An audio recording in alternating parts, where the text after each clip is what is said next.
Kisah Nabi Adam menceritakan terciptanya manusia pertama yang kelak akan menghuni bumi. Nabi Adam tercipta dari tanah dan Allah memuliakannya dengan memberi pengetahuan tentang semesta. Adam diberi banyak pengetahuan yang akan menjadi mukjizatnya. Wujud Nabi Adam diciptakan sempurna serta lengkap, tapi Nabi Adam memiliki tinggi tubuh yang berbeda dengan manusia saat ini. Tinggi badannya mencapai 60 hasta atau sekitar 18 meter, sangat tinggi dibanding kondisi tubuh manusia pada umumnya, jadi bisa menjelaskan juga kenapa Ka'bah sangat tinggi dan besar pintu masuknya. Para nabi setelah Nabi Adam juga pasti memiliki postur tubuh yang hampir mirip.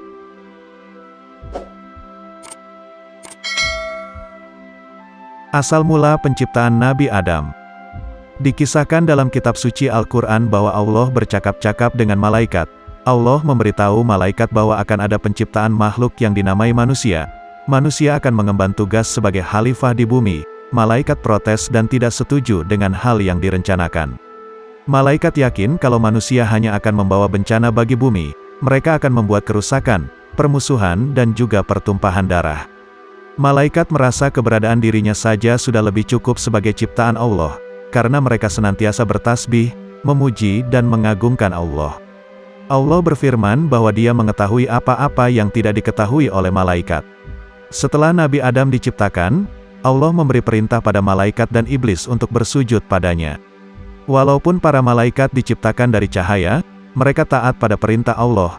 Para malaikat kemudian bersujud pada Nabi Adam. Namun lain halnya dengan iblis, ia merasa derajatnya lebih tinggi dari Nabi Adam dan menolak untuk bersujud.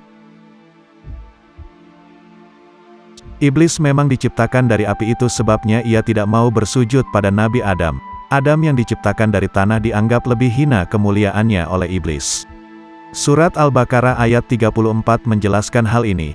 Sujudlah kamu kepada Adam. Maka sujudlah mereka kecuali iblis, ia enggan dan takabur dan ia termasuk golongan orang-orang yang kafir. Kelancangan iblis membangkang membuat Allah sangat murka. Iblis telah durhaka dan hukumannya adalah keluar dari surga. Iblis yang sombong bukannya bertobat dengan hukuman yang diberikan, ia malah mengeluarkan sumpah akan menggoda Nabi Adam dan keturunannya agar sesat. Iblis ingin manusia menemani dirinya di neraka. Nabi Adam dianugerahi usia yang panjang oleh Allah. Banyak riwayat yang menceritakan bahwa Nabi Adam diberi usia hingga 1000 tahun. Namun dalam hadits yang diriwayatkan Abu Hurairah diceritakan kalau Nabi Adam pernah memberikan umurnya sejumlah 40 tahun untuk Nabi Daud. Nabi Adam memiliki segalanya di surga. Adam bisa mengambil dan menikmati apa saja yang ada di dalamnya. Walaupun begitu Adam merasa kesepian, kodratnya sebagai manusia yang butuh ada manusia lain muncul. Adam menginginkan teman untuk menemani hari-harinya. Mengetahui Adam yang kesepian, Allah akhirnya menciptakan Hawa. Hawa diciptakan dari tulang rusuk Nabi Adam ketika sedang tidur. Nabi sangat senang dengan kehadiran Hawa, hasratnya sebagai manusia yang butuh pasangan jadi terjawab. Allah mengizinkan Adam dan Hawa untuk menikmati apa saja yang ada di dalam surga terkecuali pohon huldi. Pohon huldi adalah pohon pengetahuan hal yang baik dan jahat. Ada maksud tertentu dari larangan yang Allah berikan pada Adam dan Hawa. Mengetahui larangan Allah, setan memanfaatkan hal ini untuk menggoda keimanan Adam dan Hawa. Buah huldi. Setan kemudian berbisik pada Adam dan Hawa tentang keistimewaan pohon huldi. Adam dan Hawa yang dilengkapi dengan nafsu sebagai manusia akhirnya tergoda. Rayuan iblis berhasil menggoyahkan keimanan mereka dan jadi tidak taat pada Allah. Ketika Adam dan Hawa memakan buah huldi, sesuatu yang memalukan terjadi. Nabi Adam dan Hawa menyadari kalau tubuh mereka jadi telanjang. Selain itu Adam juga merasakan sakit perut yang hebat. Adam baru merasakan rasa ingin buang hajat dan ia kebingungan. Surga adalah tempat suci, apa sepantasnya mengotorinya? Demikian yang ada dalam pikiran Adam. Allah kemudian menyindirnya atas keinginan tersebut sekaligus juga menyindir tentang ketidaktaatannya. Diceritakan Hawa digoda iblis dalam wujudnya yang berupa ular, namun tidak dijelaskan siapa dahulu yang memakan buah terlarang itu. Ada yang meyakini huldi adalah pohon apel yang diambil dari bumi. Karena itu huldi disebut memiliki sifat bumi atau tanah, yaitu sifat dasar tanah. Tanah disebut sebagai tempat yang pantas untuk membuang kotoran. Namun terlepas dari itu semua, Allah memang menakdirkan manusia untuk turun ke bumi dan menjadi pemimpin di tempat itu. Manusia diciptakan bukan dengan maksud untuk pemimpin di surga. Meskipun Adam dan Hawa telah bertaubat, Allah tetap memberikan hukuman pada mereka dengan turun ke bumi. Nabi Adam dan Hawa tidak diturunkan pada tempat yang sama. Nabi Adam diturunkan di puncak Bukit Sri pada di daerah Sri Lanka, sedangkan Hawa diturunkan di daerah Arab. Mereka berdua bingung dan sedih karena diturunkan terpisah, namun Adam dan Hawa yakin satu sama lainnya akan saling bertemu lagi. Lalu setelah 40 hari mereka pun dipertemukan kembali oleh Allah di Jabal Rahmah. Nabi Adam dan Hawa memulai kehidupan baru sebagai manusia biasa. Diceritakan mereka diturunkan ke bumi dengan membawa dosa atas ketidaktaatannya di surga. Disebutkan pula Allah menghukum Adam akan bersusah payah untuk mencari nafkah. Diceritakan mereka turun ke bumi dengan memakai dedaunan untuk menutupi tubuhnya.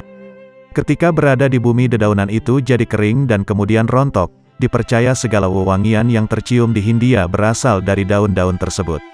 Adam dan Hawa menjalani kehidupan sebagai manusia biasa setelah bertemu. Allah kemudian memberikan 8 pasang lembu, 2 pasang kambing dan 2 pasang domba pada keduanya. Allah mengajarkan pada mereka untuk memerah susu hewan-hewan itu. Susu tersebut kemudian bisa mereka minum. Allah juga memberi perintah pada Adam untuk menggunakan bulu-bulu hewan itu sebagai pakaian. Adam dan Hawa sadar kenikmatan dunia sudah tidak ada lagi. Mereka pun menangis sedih. Dari air mata mereka tumbuhlah kacang tanah dan kacang hijau. Adam lalu menyadari kesulitannya untuk mengetahui waktu-waktu beribadah. Ia lalu mengadu pada Allah tentang masalahnya ini. Allah kemudian memberi seekor ayam putih sebesar unta dari surga. Ketika para malaikat di surga bertasbih, ayam putih itu ikut bertasbih atau berkokok di bumi. Berkat ayam putih itu Adam jadi mengetahui waktu-waktu beribadah di bumi. Untuk melindungi mereka dari panas dan dingin, Adam lalu menebang pohon-pohon, kayunya ia pakai untuk membangun rumah. Adam juga membuat sumur untuk mengambil air. Allah kemudian menurunkan 21 lampiran tentang hukum haram dan halal memakan daging binatang tertentu. Kemudian diturunkan pula 29 huruf hijaiyah, dan manusia tidak dapat mengurangi atau menambah hurufnya. Ketentuan Allah ini sangat jelas dan tidak ada yang bisa mengubahnya. Adam lalu belajar huruf-huruf itu untuk bisa membaca lampiran yang diturunkan Allah. Hawa kemudian merasakan proses mengandung. Ia terkejut ketika janin dalam perutnya bergerak-gerak. Hawa tidak yakin dari mana tempatnya yang bergerak di perutnya itu akan keluar.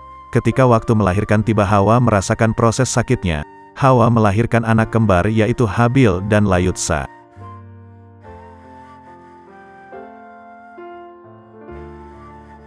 Waktu mengandung anak yang kedua pun tiba.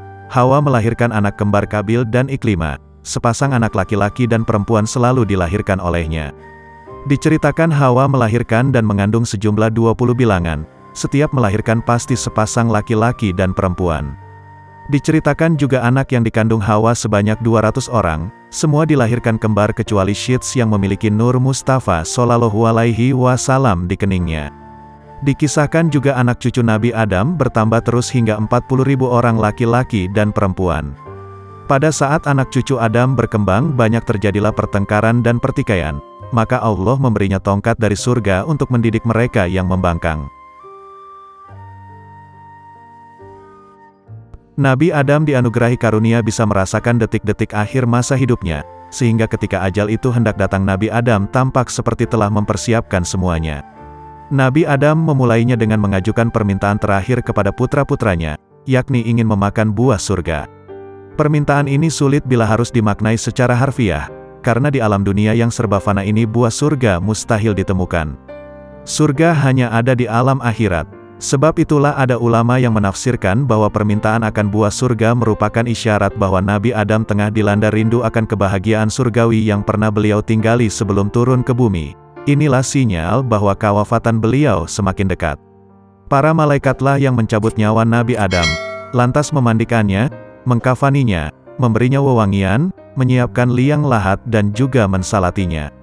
Selanjutnya mereka turun ke kuburnya, memasukkan jenazah Adam ke dalam lalu mereka meletakkan bata di atasnya. Usai naik ke atas kubur mereka pun menimbunnya dengan batu. Mereka berseru, "Wahai anak cucu Adam, ini adalah sunnah kalian."